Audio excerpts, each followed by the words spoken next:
I told your president I could not be outdone by jumping up from the front of the stage here. Emily, thank you so much for that very gracious introduction. And it is a particular cool thing when someone introduces you and doesn't just read off of your resume. And you really tied in a lot of themes that matter. So thank you for that. And look forward to seeing you in Egg Harbor Township. I know you also play a very important role with college Dems in this part of the state. So thank for all that. Thank you. Let's hear it for Emily. Great job.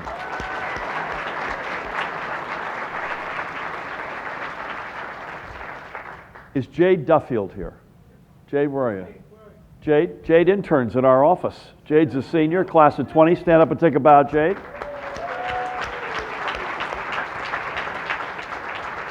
If you really want to know what's going on in our administration, that's your place to go, right there. Ali, Dr. Hushman, Mr. President, thank you so much for having me back, not once but twice this month alone. We celebrated the first year anniversary of our economic vision here at Rowan, and I think we had a great discussion. And I am thrilled to be back tonight, so thank you for everything you do. This is one of the great gems in this state. I'll come back to that a little bit in a moment.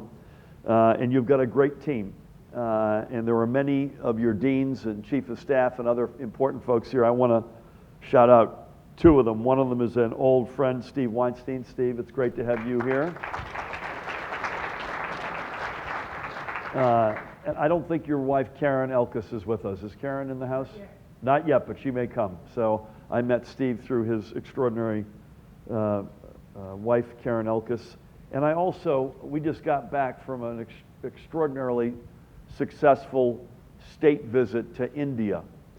And Rowan was a prominent piece of our delegation, and you were represented with great distinction by Bina Sukumaran. So Bina, where are you? Front row here. I said this a couple of weeks ago here. There's a very short list of people who only go by one name. You've got Elvis, Cher, Madonna, and I add to that list Bina. And last but not least, Ben. Where'd Ben go? Right here. All right, Ben, thank you so much for having me. We've done this once before I was governor, up a little bit to the north. I salute the fact you're here and you've founded the Rowan Institute of Public Policy and Citizenship. There are lots of institutions of public policy. There are not many that have the word citizenship in it. So to you and what you've done in your prior gigs and what you're doing here, hats off to you, pal. God bless you. And yeah. And what a treat, a guy who has shown political courage every step of his life. It is an incredible honor to be with Governor Jim Florio. Governor, God bless you. And if you want an example of what exactly I mean by showing political courage, look at what Governor Florio did to ban assault weapons in the state of New Jersey, for which he won the Profiles in Courage Award from the John F. Kennedy Library Foundation. So Governor, it's an honor to be with you as always.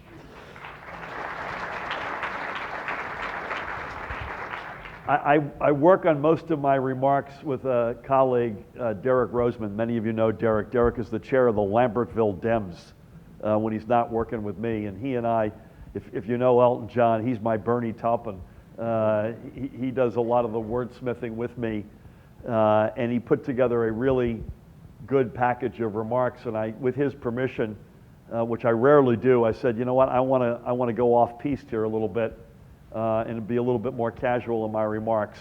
And I want to talk a little bit about both politics, governing, and what we're doing in government. And I won't take up all night because I know Ben's got some questions that folks have asked. And that's sort of the order that I'd like to do it in. And the remarks on the invitation, the headline of this was the state of state politics. And that's part of what I want to talk about. I also want to talk about the state of the state government and the state of the state. If you will. Let me just say as a parochial matter, I'm a party guy. So when I think about politics, I am a big believer in the institutions, the inside the four walls of the institutions. I went to be a full-time volunteer as the National Finance Chair for the Democratic National Committee alongside then Chairman Howard Dean, not because I wanted to win the White House, which I did obviously, and we did. We raised a lot of the money that got Barack Obama elected president. God knows we miss him. That may be the understatement of the decade. I don't want to blow your 501c3 designation here, Ben, so I won't be too partisan. I didn't go to work with Howard Dean to raise the money to win the House of Representatives or the Senate back, although I wanted to do that, and that's exactly what we did, which was a great thing. I went there because I believed in the party, and Howard in particular, and I liked Howard when he ran for president, but I loved him when he was the chair of the party. He believed in the party. He had the 50-state strategy. Do you remember that? The 50-state strategy, which meant you were emboldened as a Democrat to go anywhere geographically and present your case and ask for the order, something that we had gotten away from doing. And I would say, critical of my party, something that we've slipped back into. We've tried to rip the 50-state strategy idea off. We've got a 21-county strategy here in New Jersey. Go anywhere, no matter how red, and present your case and ask for the order, and build it typically brick by brick from the bottom up. I spent the better part of Sunday afternoon in both Sussex and Warren counties. Those are not home games for a Democrat. But I was there because we've got real races. We already have some folks elected, and they're trying to put one foot in front of the other. So I believe as it relates to the state of state politics, you have to start with the party. You have to go anywhere and be willing to do that and have the courage to do that. Secondly, you've got to care about the whole ballot from the very top to the very bottom. You know, Bill Clinton has this great line that we fall in love, meaning with the presidential process and the presidential candidate, they, being the Republicans, fall in line. And that's true to a large degree. Howard pushed back on that, and that's what we're doing in New Jersey with the state party. And and by the way, the bottom of the ballot, I would argue, is as important, if not the top of the ballot. And by the way, not every election has a president or a governor or a U.S. senator or even a member of Congress on the ballot. And you've got such an election 2 weeks from today, where the top rung on the ballot is going to be your assembly candidate. So you all know, how many of you are from New Jersey? Actually, I should have asked the two around, sorry. How many of you are not from New Jersey? Okay, I got a handle on this. So where are you from, by the way, some of you who aren't from Jersey? Philadelphia. New York. Anybody else? Military grad, Army retiree. Around the world. Florida, what part? Tampa Bay. You were a Rays fan? Perhaps not, no. I didn't mean to stump the band. Anybody back here? Iowa. Where in Iowa? You should be giving this speech. Well, the folks in New Jersey, and for those of you from Iowa, Florida, Pennsylvania, New York, around the world, you probably know this, but there are two chambers, a Senate and an Assembly, and there's obviously a governor. And in this particular election, only the Assembly's up. And it's going to be a low turnout election. So I'll make a couple of observations about that. Number one, if you're an incumbent and you fall asleep, you could lose. These are classic opportunities for a take it for granted, mail it in, and get your clock cleaned. When you're an opponent, you have the opposite side of that coin. You've got an opportunity to sneak up on somebody and steal an election. That's why I was in Sussex and Warren County, because the opponent party feels those are home games for them. And here's the other part of this. Whether it's the election 2 weeks from today, or a year from 2 weeks from today, or for the rest of your lives, please God vote. Please God vote. The skewing of who shows up to vote in this country has gotten completely out of control. I'm 62, please don't hold that against me, but people in my vintage are very vigilant about voting. And people, broadly speaking, in the vintages of the young folks here are not. And yet, ironically, I've got less time on the clock than you do. So the elections matter a whole lot more to your lives, ironically, than they matter to me. And you can't wish and hope and pray that an outcome will occur. You got to go out and vote. Elections have consequences, and that's how you change the game. So I'm begging you to vote. Again, on the party stuff, I'll just leave you with this. Don't have any fear about going anywhere and presenting your case, regardless of what party you're in. Take the whole ballot seriously. Every vote counts, including yours. Now, our state party on the Democratic side of the ledger is in great shape. It's probably in the best shape it's been in a long time, if not ever. We've gone from deeply indebtedness to having a surplus. We're winning races up and down the ballot. My guess is, if the prognosticators, Ben, would you agree with this, that the Democrats will probably pick up a handful of seats if you had to predict now in the assembly races? Ben's not going to marry himself to that. I don't blame him. I was testing his own 501c3 status. I think that's what will happen. All of the noise and craziness in Washington is going to play into this in some way. I'm not sure anyone knows how, but it will. But the state, but our state party has never been stronger. And again, we measure the soul of our party, not where you win by 5 touchdowns, but where you have to grind it out. And here's one last thing about politics. There's not a lot of glamour. For every speech I have, and Governor Florio, I think, would agree with this, for every moment you have to stand up in front of an audience like this and engage and be on stage, real success in politics tends to be unglamorous. The extra email, the extra dollar you raise, the extra phone call you make, that extra ride you take somebody to the polls. It's connecting a lot of wires and a lot of plumbing. And so that's an important point. Don't get your expectations so high that you feel like, hey, gosh, that's beneath me. That's not why I came here. We all grind it out. But at the end of the day, if you're in it for the right reasons and your objectives are noble, there's no question it's worth it. Governing. It takes a village. Can I do stuff on my own? Yes, to some degree.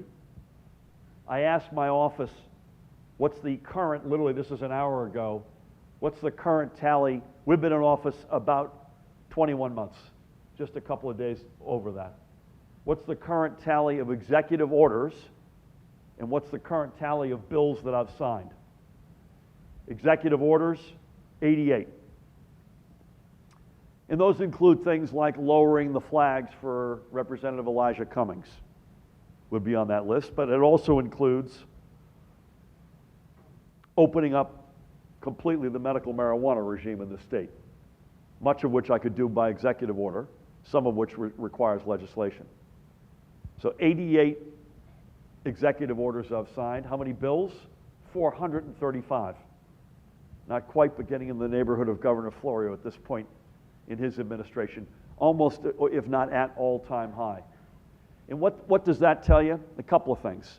Number one, for the most part, the phrase, it takes a village, is true. Can we do some things on our own? We can, but we could do about 5 times as much if we find common ground with the legislature. And we do more often than not. It also leads me to make an observation about sort of gaps, perceived or real. Do we agree on everything? No. No 2 people or 3 people ever do.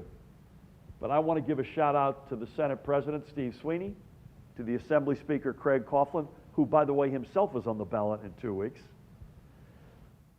for a spirit of cooperation.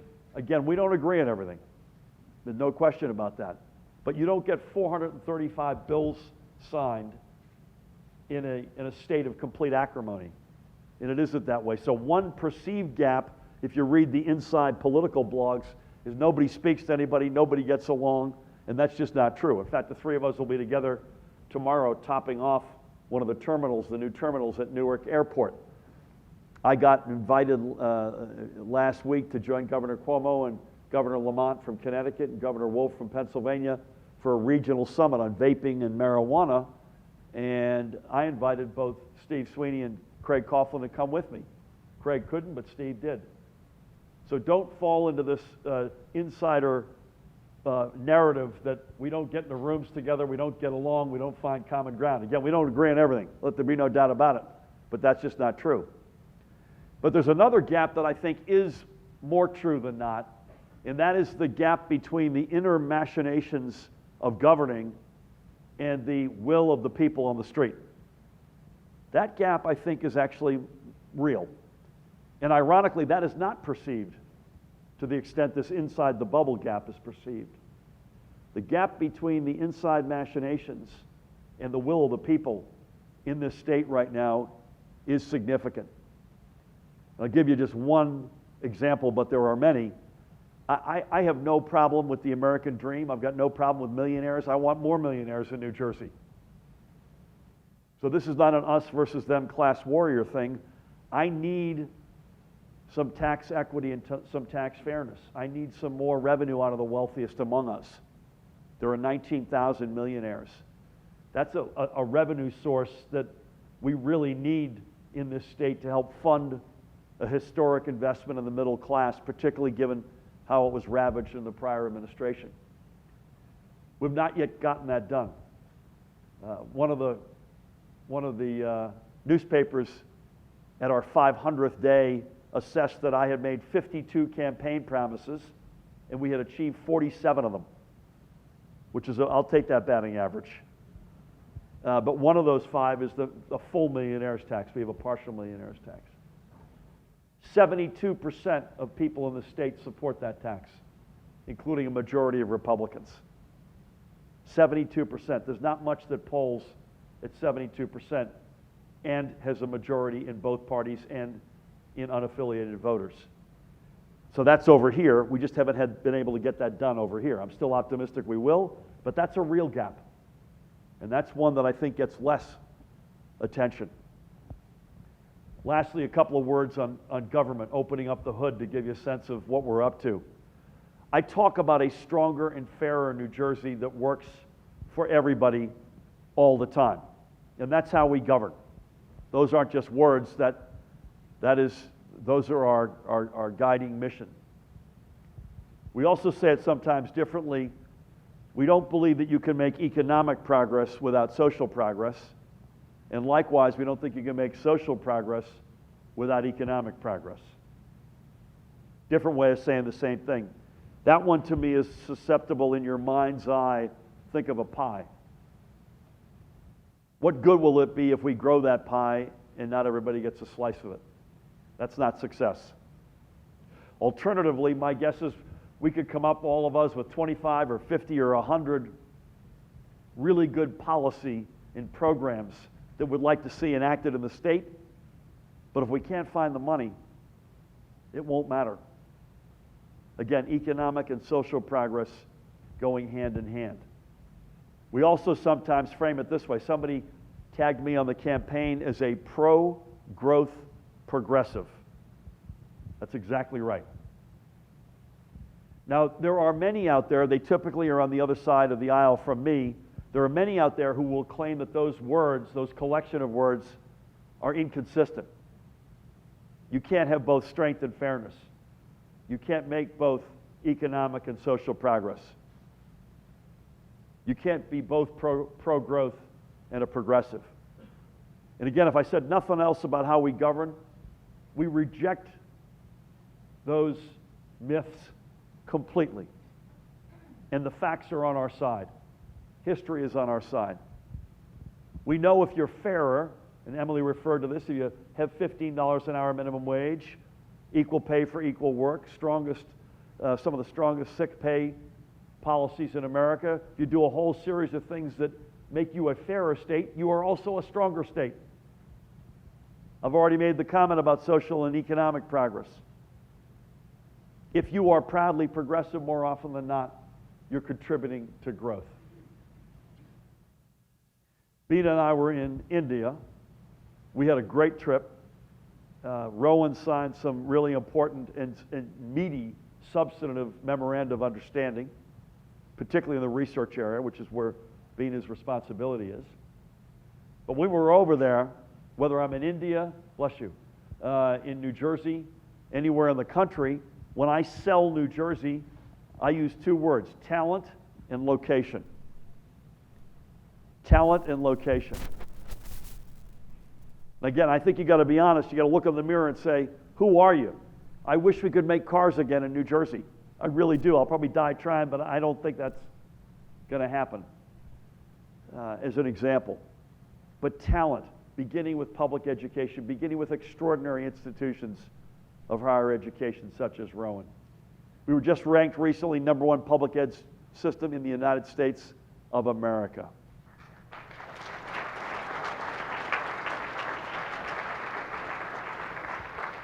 That begins, you blue t-shirt folks, that begins with educators, as we all know, right?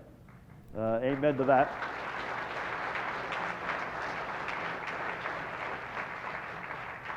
And it isn't just #1. We're #1 in physics. We're #2 in chemistry. We're #1 in foreign language participation by a mile, which I think says a lot about our mindset, not just our diversity. We were recently, this is I think even cooler, we recently became not just the #1 state in America, the first state in the history of America to offer arts education universally in every single public school in our state. No other state in America has ever done that.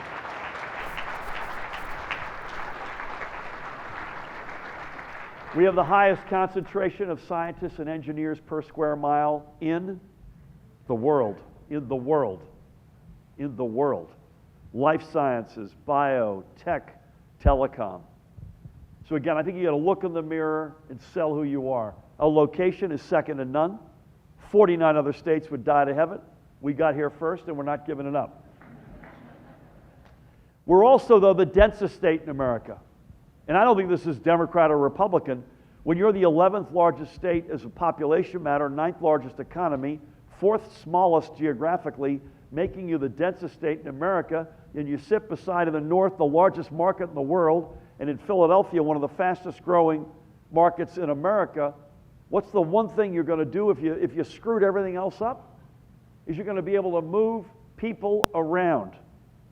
And for the life of me, I'll never understand why in the last administration they wrecked NJ Transit. It's existential for us that we are able to move people and things around our state and between our state and our neighbors better than any other American state. It can be no less than that. And I'm just telling you right now, we will fix NJ Transit if it kills me, and it might. Make sure you're paying attention. I took the River Line today and really sort of spent a meaningful amount of time. Started in Trenton, saw a brand new Central High, got off in Burlington City and made a few stops, went down to Camden and made a few stops. A great example, by the way, the cars I were in each of those two legs, packed. People either going to work or school or wherever they're going to make their appointments. You've got to be able to do that as a state. Again, talent and location, that's our mother lode. And again, I think the rightful place for us as we think about our state and as we sell our state is that we are the good value for money state. You know, we're not going to be as cheap as Mississippi. It's a different dynamic. Not offending anybody here from Mississippi. We never have been. In our best days, we were the good value for money state. Governor Florio lived at a time when we had a much higher credit rating. The premium was manageable. The basket of stuff you got back if you were a family or a business was reasonable. That to me is my job. Shave that, attack that premium and get that down, which went out of control over the past 20 years, and make sure that basket of stuff you get back, whether it's public education or transportation or health care or quality of life or whatever it might be, is as rich as any basket in America. But I would also at the same time say it's not just value for money. Increasingly, it's values alongside value. So as we work to chop the premium down, particularly in property taxes, right? As we work to chop that down, make college more affordable, the things that matter, make the NJ transit fares, keep freezing them, which we've now done at least till next June 30th. Make the price of admission to participate in this state a reasonable one, not a crazy one like it's gotten.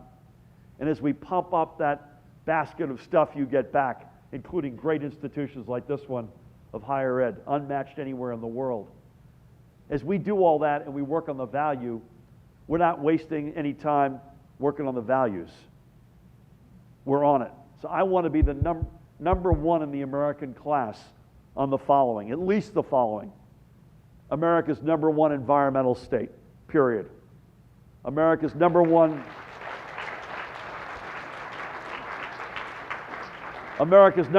gun safety state. America's number one state for women's health.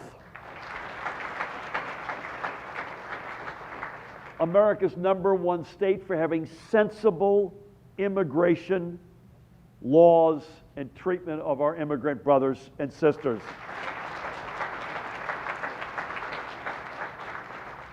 Number one in the American class for the LGBTQ plus community.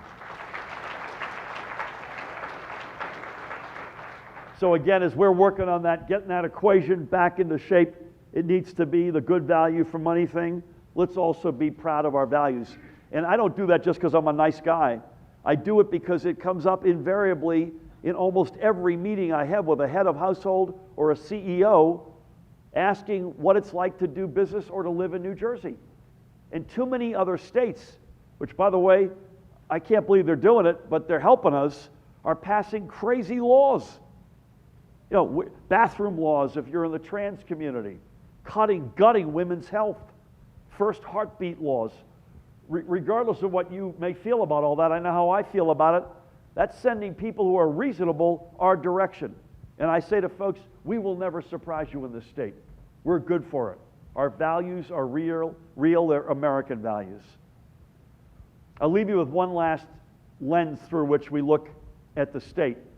And this is a good one to leave on because it has a good relevance for a lot of the folks who are young and in this room. I think of the state in three buckets of demographics.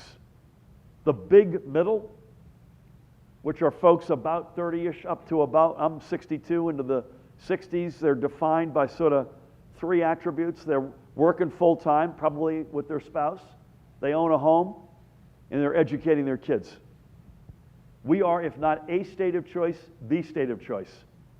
Great public education, getting NJ Transit fixed, our location, quality of life, healthcare, job opportunities, great institutions of higher ed, and. My job, number one, is to keep us there. Make sure that we continue to be a state, if not the state of choice. We've had more challenges at the wings. For the folks over here, many in this room, 18 or 22 up until 30-ish when you decide, plus or minus, to start raising a family. We've historically lost too many of them to out of state. The great news is we're now developing a lot of magnets to keep them in state. None more so than increasingly strong, world-renowned institutions of higher education like Rowan. Making college more affordable, more tuition assistance grants or educational opportunity fund money. Our community college opportunity grant, which is step by step making community college, beginning with those most in need, free of charge. Communities where millennials want to live in. Deepening, not just having great institutions of higher ed, but deepening their engagement into the real economy.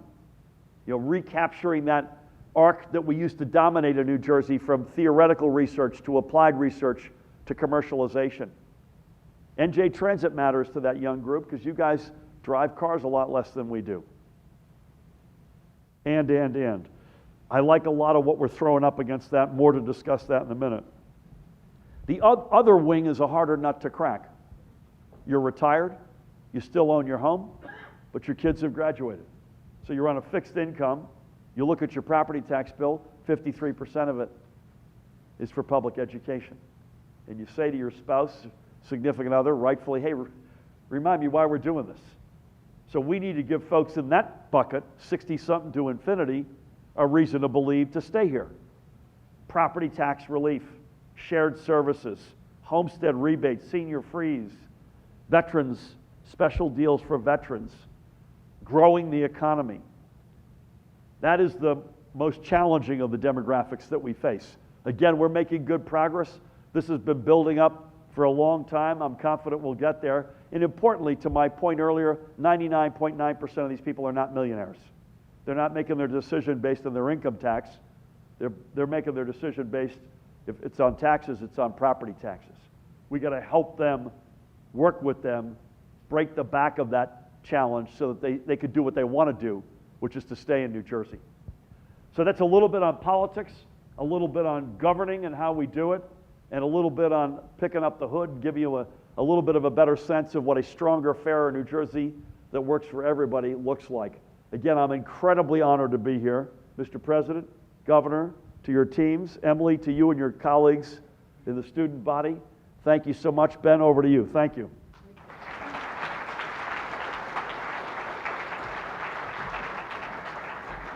Thank you, Governor. We have a full house tonight, and a bunch of folks here submitted a bunch of different questions. We've been trying to sort of highlight some of the things that we wanted to make sure we got covered in the time. And so let me jump in. We had several questions about mass transit. One of them had this line, Governor, one of your priorities has been to improve mass transit. Here in this area, we'd love to have some mass transit to improve. I know there are transit villages planned for several locations in North Jersey. When might a place like Glassboro be connected to the light rail line? When might we become a transit village? What can the state do and is planning to do on this effort? I'm going to give briefer answers just so we can get to more questions, if that's okay. Back on the campaign, there were 2 light rail projects in this state. I feel like I'm on a debate stage in Iowa here. Just want to get that off my chest. We got a guy from Cedar Falls here. So there are 2 light rail projects, both of which I endorse, and I can't marry myself to timing is the one thing. One of them is down here, Glassboro to Camden, which I think is a game changer. And then connecting Camden, particularly in the Rand complex there, to all sorts of places, including to swing back up the river line back up toward Trenton through Burlington and other communities. The other one is in the north, which is Hudson-Bergen Light Rail, which exists only in Bergen, only in name, so it's entirely in Hudson County. Those are 2 really valuable, high priority projects for us. I can't tell you when, but I want to do them both, and I've said that for way back, including as a candidate. The overarching statement, which I know you know and folks out there know, when you've got mass transit, you've got economic development. The correlation is literally perfect. You don't kind of get economic development. It's 100% guaranteed you'll get economic development. In Burlington City, for instance, we were looking at literally what they're thinking about in working with NJ Transit on that, just around that sort of, I forget what it's called, Center City stop in Burlington. So it's something we want to get to. In the southern part of the state, admittedly, we rely much more on bus routes than we do on rail. And so the other comment I make is, I'd like to see, and I've said this for a while, I'd like to see a densification of the bus routes down here. One of the challenges, and I'll leave with this, is I cannot tell you how wrecked NJ Transit was when we got into office. We're fixing it, but this is turning the Queen Mary around in the harbor. This is going to be an inch by inch, day by day endeavor. We're getting there. The numbers are good. We're going in the right direction, but it won't be overnight. We had a few questions that took a broader view, including one that came from a student. Governor, in looking back at your career, what do you know now that you wish you knew when you were an undergrad? When I was an undergraduate? Yeah, when you were their age, what do you know now that you wish you knew? I suppose it would have helped me then if I knew how broken NJ Transit was going to be. I would have had 40 years to think about it. I just celebrated my 40th reunion. By the way, Bina, it was when we were in India. So I've invited the members of my class. I've tracked down all the ones who live in New Jersey. We're going to have a cocktail reception at our home.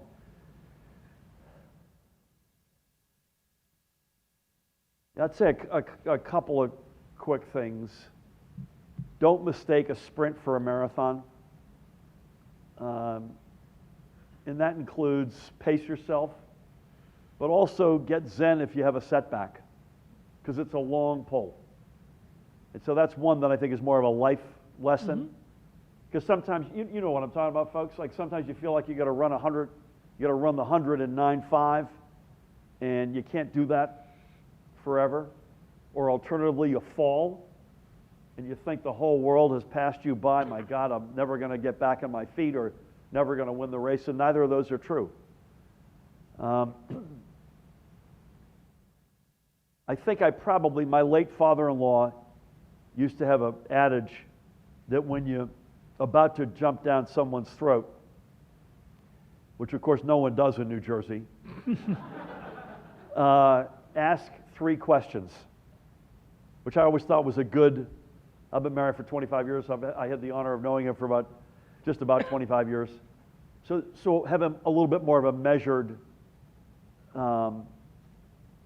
persona. But I'll give you one last one, which I'll speak out of both sides of my mouth, which I do unusually well. The ages at which people look at, if you want to be humbled at the age of 62, look at when people made their biggest contributions to the world in their particular field. And it's all over the map, including the Beatles were in their 20s when they broke up. When they broke up. And the good news is there's hope for guys like me too, because there are other folks like J.K. Rowling who didn't become a successful writer until her 40s or 50s, whatever age she was. But that's sort of a different way of saying it comes to you, given who you are, at perhaps a different pace than it comes to others. There's no magical formula when you're going to peak, when you're going to fall, when you're going to recover, when they say, hey, listen, what's that person been known for? And the successes are not just the ones that get you in the newspaper. I mentioned I had my college reunion. They sent out a fat book, and everybody reflects on their lives. It's the most profound. They do it every 5 years for my school. And it's the most profound book I read in those 5 years. And it's deeply emotional, and you realize successes are measured in all sorts of ways. There's no one way to achieve salvation. There's no one way to achieve happiness, etc. So those are some of the things that would occur to me. We had several questions about relating to taxes. In New Jersey? Yes, shocking. Governor, when you were here at Rowan a few weeks ago to celebrate the first anniversary of the launch of your economic initiative, you mentioned that for someone who only cares about taxes, New Jersey might not be the best place. Republicans have been running around the state in these elections that we have, attacking you and attacking Democrats, arguing that Democrats don't care about taxes. That was the way they interpreted your comment. Now that you're back at Rowan, thankfully, would you like to clarify or even amplify your original comment? There's no need to clarify because I was clear as a bell. So raise your hand if you moved to Florida for public education, or to Georgia, or to Mississippi, or South Carolina, with all due respect to those states. People don't go to those places for the reasons they come to New Jersey. They come here because of our values, of our diversity. They come here cold-bloodedly because we're the best education system in the entire United States, if not the entire world. And that includes, as I said earlier, in particular in STEM and foreign languages. They come here because of our location, our talent. And so what I said that day was, and Ollie was right in the front row and heard me say it, is if you're a one-issue voter, and I was talking actually about a business. So if I sit across from a CEO and I say, what's important to you? And he or she says, all I care about is the tax rate, and they've narrowed the consideration to that one spot on the spectrum, we've got that's going to be tough. That's going to be a hard fight for us. If they say alternatively, we care about a fair tax rate, and by the way, I do too, which is why I spent so much time trying to shave that rate down. But they also care about our location, our infrastructure, the quality of the talent in our state, the quality of life and education and otherwise that their workers' families will have as they bring their families up in the state. How are you on health care?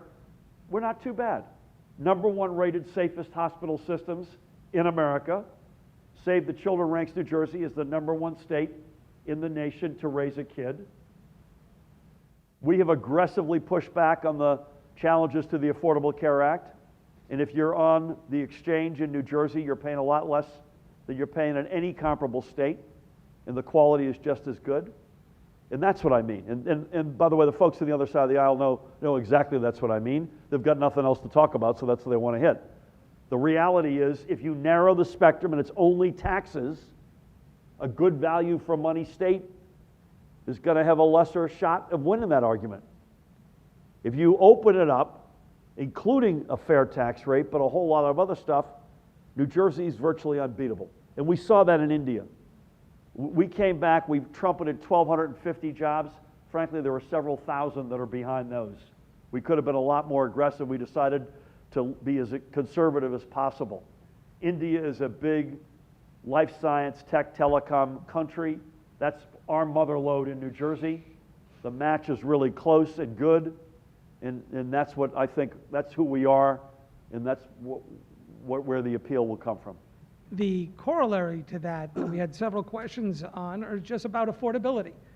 Not for businesses, but specifically for families. Can you talk about, given all the things that we need to spend money on, that we need to invest money on, how can we tell the next generation, and even this generation, we're going to make New Jersey affordable? So a couple of things. Let's remember where we started.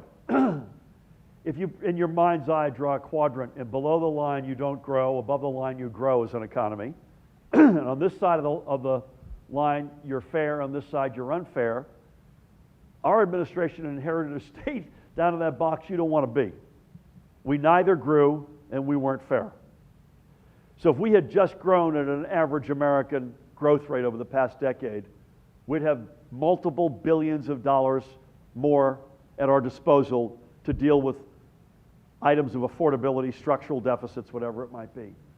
So the biggest part of my life, for all the stuff that people say I'm Mr. Progressive and Mr. Values, I spend probably 80% of my life on economic development and job creation. So growing the economy is a big deal for us. And we're not an average American state. We're a top decile state. So I want to grow at a top decile rate, particularly in job growth and wage growth.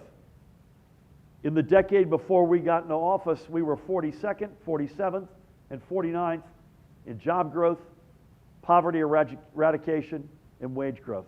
So let's grow the damn economy. Let's grow real jobs. I mentioned earlier, you were, I know, getting ready to come on up, but in the big middle, getting that value for money equation right is essential, but in particular, making sure that basket of stuff back, when you're raising your family and you're working full-time and you're commuting, we got to get education. We got to keep it at #1. We got to get NJ Transit fixed. As it relates to young people, we got to give them more hooks to stay in the state. Part of that's affordability, particularly of higher education, but also when they graduate, living and whatnot. But it's also, we inherited 15 incubators in New Jersey, and New York has 179. Why? Because the last regime of the economic incentives were all big company, old corporate focused. So a young person is going to be more willing to stay in the state is if we've got an economy which is a 21st century economy that's embracing the lessons of Boston and Northern California, which is, among other things, higher education, as you're doing here, Ali, is deeply embedded in the real economy. And you get those 1 + 1 = 3 realities. Over here, in the retired dynamic, it's a different set of policies. They're probably not going to be as concerned about whether or not we're deepening higher ed into the real economy or what we're doing with the incubator or startup culture. This is going to be much more pure, raw math. What are you doing on growing the economy, sharing services, homestead rebates, senior freeze, veterans programs? We have well over $1 billion of property tax relief over here. Last year, 2018, was the lowest increase in property taxes in the history of the state of New Jersey, 0.8%. Now, the only problem with that, the word increase is in that sentence. So I didn't get elected to lower the increase. I got elected to make up for the disaster that we inherited and decrease taxes over time. But let's be realistic about that. One last thing I've promised, and I will recommit this promise. If we get a millionaire's tax, a good chunk of that will go into direct property tax relief for the middle class. So there. Governor, Karen Elkis, in fact, is here. I think she came Nice late. to see you, Karen. Karen, will you take the next question? Fundamentally, you talked about tax incentives, and that got obviously been a big issue in the news for the last year. So several questions here. Fundamentally, do you believe it makes sense to offer $1 million tax breaks to $1 million company? And if so, how do your proposals differ from what we previously had? And can you project when might a compromise be found between the forces in the legislature and the administration in order to create a new tax incentive program for businesses, if you believe in them, that we should have them in the first place? Yeah, so I'll come back to the sort of value statements. On the last question, when do you think we'll have them? I think we've made very good progress. Today was not a good day. Today, we got something back that just was not consistent with where we think we should go. So I was asked, let me go back to the value statement. Should we have tax incentives? Yes. In a perfect world, would we multilaterally disarm, as they do in the European Union? By the way, the members of the European Union cannot put a tax incentive plan in place that would try to, for instance, take a company from France to Germany. In a perfect world, that should probably be the case among the 50 American states. That's not going to happen. In the absence of that, do I believe we need tax incentives? Yes. I've never said otherwise. The problem was several-fold with the last regime, last administration. Number one, when you open the toolkit up and you're talking to a company and you're trying to figure out what the deal could be to get them to come to New Jersey, the only tools we had on our kit were tax incentives. So we underfunded public education in the Christie administration by over $9 billion. The state support for NJ Transit at one point was cut by 90%. Not 19, 90%. Guess what? And I do this now for a living. When you sit with CEOs, they're almost never that one issue voter. They want to know whether or not my workers can get to work reliably on time, that their kids can get educated, and things like that. But tax incentives have to be a tool in your toolkit. I've never doubted that. So that's number one. Number two, Ben, they gotta mimic what Wayne Gretzky's father, Walter, used to say. Why is Wayne so good? Because he goes to where the puck is going, not to where it's been. And we had tax incentives that were blunt instruments and didn't distinguish between new age economies and old economies. They didn't distinguish between high wage growth sectors and low wage growth sectors, et cetera. And then thirdly, that this task force, and I had no choice but to appoint this task force. I asked the comptroller, who, by the way, was a Chris Christie appointee, on day 3, I think, of our administration, to do an assessment of the tax incentives, because I felt like something was wrong. And after a year of studying it, In a big sample size, he couldn't come up with 20% of the jobs. So at that point, I've got no choice but to put an independent group together.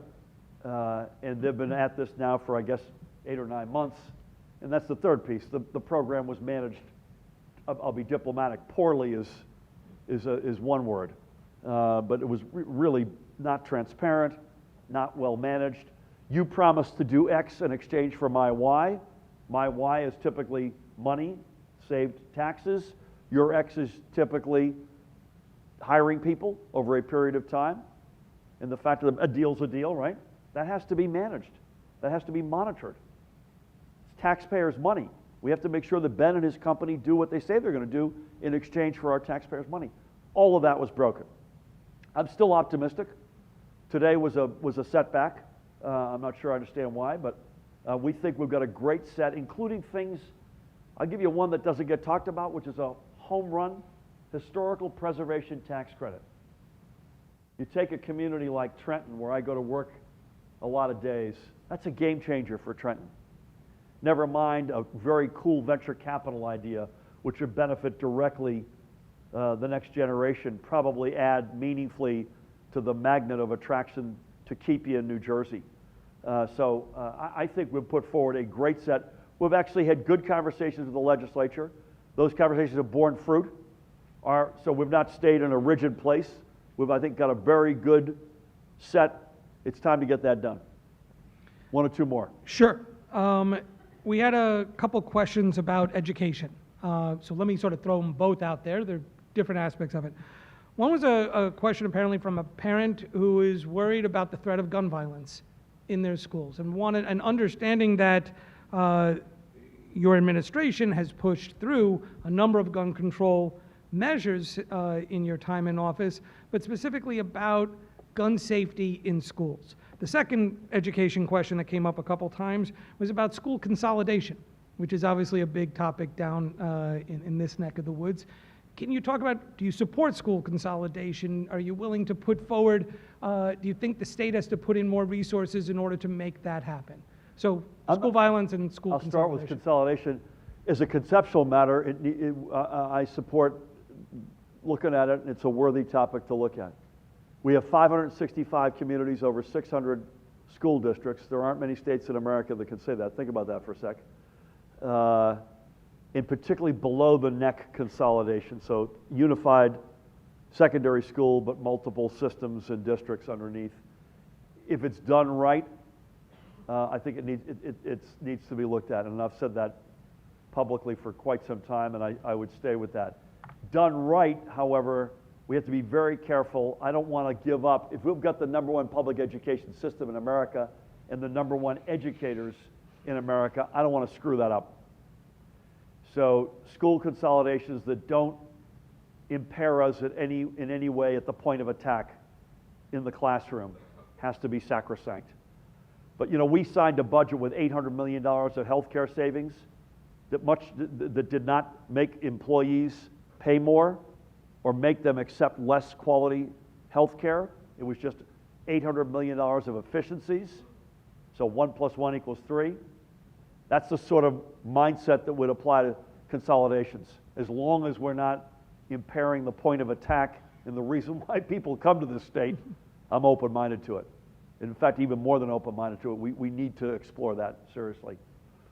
Listen, gun violence at schools, gun violence anywhere, we're in an American crisis. I spend probably more time, you know, job #1 for me is the safety and security of the 9 million residents who call this great state their home. Probably none more so, none bigger responsibility than the precious kids. And so we've done a lot of stuff, but I would never spike the football. We've signed laws on panic buttons. The state police do regular drills. We have the strongest gun safety laws in America. I formed with Governor Cuomo something called States for Gun Safety, a regional approach in the absence of a federal solution of gun safety out of Washington. I feel really good about what we've done, how we're doing it, but you have to bat 1,000. You have to bat 1,000. Today, some kid got randomly, I haven't got an update within the past hour, but some kid got randomly shot at in Brick Township and ran into Brick Memorial High, and they shut the whole place down because rightfully they didn't know where the threat was coming from. That's a scare, that's a wake-up call. But we take this stuff deadly seriously, and there's some specific stuff, as I mentioned, panic buttons and drills and other school hardening that we do that's specific to schools. And then the broader gun reality. But you can never, this is one you can never declare victory, particularly in the crazy world in which we live, where you feel like it's just a matter of time till you pick up another paper and you read about El Paso or Orlando or Columbine or Sandy Hook or whatever it might be. If we can get through one last question, Please. and it's on a lighter note here. We had a question from one of our students who wanted to know about your decision to actually run. You were obviously involved in political life, but what was the moment or event that motivated you to get involved in electoral politics as opposed to being so active behind the scenes? Boy, these are good questions. I guess I'd have to, Ben, go back and say the following. I was born in Boston. Please don't hold that against me. I can't tell you how many conversations I've had with Jets fans today. Not pretty. Born in Boston, grew up outside of Boston, Kennedy Democrats, classic house, Irish Catholic, Pope, President Kennedy pictures. My mom volunteered for his race for the Senate. I've got a picture of her. If you ever come see me in my private office, I've got that picture with my mom and then Congressman Kennedy. So I say that by the way, my dad didn't get out of high school. My mom did. She made sure, for the most part, we got good grades. She made an exception for John Kennedy, who I think she was in love with. And my dad made sure we cared about politics and civic responsibility and whatnot. And so the first answer has to be from an early age, although I never said, I'm going to grow up and run for office. To the contrary. But I was a political gym rat. You know what that means? Practice is over, but you stay around afterwards and shoot hoops for another 45 minutes or an hour and a half. That was sort of me in my life. I sort of loved it and still do. I became the finance chair of the Democratic National Committee, as I mentioned earlier, because I believed that we had lousy infrastructure. I used to say this at the time, and George W. Bush was president, so I don't know that I meant this about him personally, but I used to say, hey, the other side of the aisle has such good infrastructure, they could consistently get mediocre candidates elected. I look forward to the day when we have such good infrastructure that we can get our own mediocre candidates elected. But by doing that for 3 years with Howard, I got very much into the middle of this. And then I had the honor of President Obama, who I got close to, appointed me to be U.S. Ambassador to the Federal Republic of Germany. And it's not an elected position, but it's got a lot of the elements that are associated. Like, for instance, I would be doing this in Germany a lot. In some cases in German, you'll be happy to know, mercifully not tonight. And so there are elements, obviously not, you're not elected. And then lastly, we came back from Germany, and my predecessor was really popular, and we just couldn't figure it out. And it was only a matter of time till it became not that popular.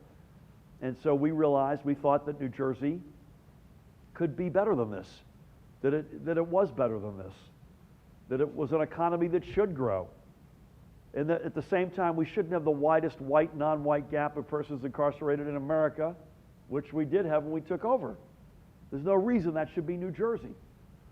And so I spent a couple of years with my wife. We started a think tank. In fact, that's when we first met. We tried to match up, and I think this is a good lesson. If you ever want to run for office, I suspect Governor Florio would agree with me on this, is one important point: figure out what the problem is, what it would be that you would be solving, and ask yourself, if this is the set of challenges, and this is what you're good at, how closely does that match up?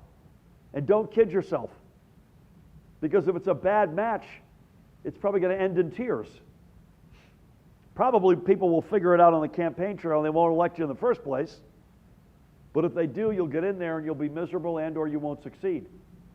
And for me, as a former national board member of the NAACP, where social justice and civil rights has been a passion, Julian Bond was one of my best friends for a long time.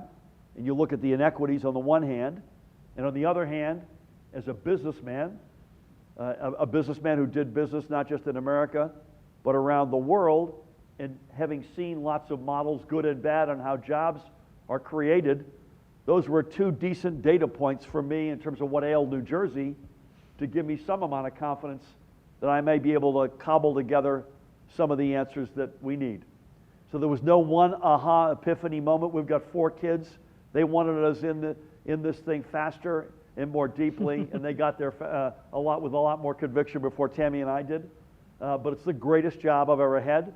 It's not easy. The best part of the job, and I'm not saying this just because I'm here, is to connect with education, particularly younger folks. That gives me the most buzz. And I'm so proud to sell and represent this state, and when we go to places like India to say, this is New Jersey, that people go, wow, that's pretty special. Thank you all. God bless you all. Thank you. On that note.